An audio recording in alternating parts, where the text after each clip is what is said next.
માનનીય DGP sir દ્વારા જે દિલ્હી બ્લાસ્ટની ઘટના અને હરિયાણામાં જે વિસ્ફોટક સામગ્રી બરામદ કરવામાં આવેલ હતી એ ઘટનાઓને ધ્યાને લઈ ગુજરાત રાજ્યમાં 6 કેટેગરીઝના જે છેલ્લા 30 વર્ષના આરોપીઓ છે એને ચેક કરી એના ડોઝિયર ભરવા માટે સૂચના કરવામાં આવેલ હતી.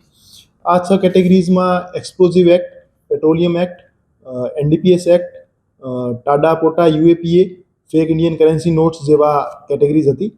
એના કુલ 1353 જેવા આરોપીઓ રાજકોટ શહેરમાં ચિહ્નિત કરવામાં આવેલ હતા, જેના ડોઝિયર ભરવાના હતા.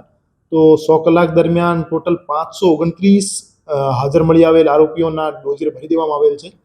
અને બાકીના આરોપીઓમાંથી 106 આરોપી જે છે એ હયાત નથી, મરી જવાના કારણે એમના ડોઝિયર ભરવામાં આવેલ નથી. અને 52 આરોપી જેલમાં છે.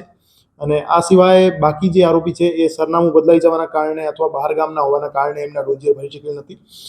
જે રડાર બહારના આરોપીઓ છે એને માટે અલગથી અત્યારે કામગીરી ચાલુ છે. પોલીસ સ્ટેશનને સૂચના કરી દેવામાં આવેલ છે કે જે બહાર સેટલ થઈ ગયા છે તો કન્સર્ન જિલ્લા અથવા યુનિટને એક મેસેજ કરવામાં આવે કે એનો ડોઝિયર ત્યાંથી ભરવામાં આવે. અને બાકીના આરોપીઓ શોધવા માટેની હાલ પ્રક્રિયા હાથ ધરવામાં આવી છે.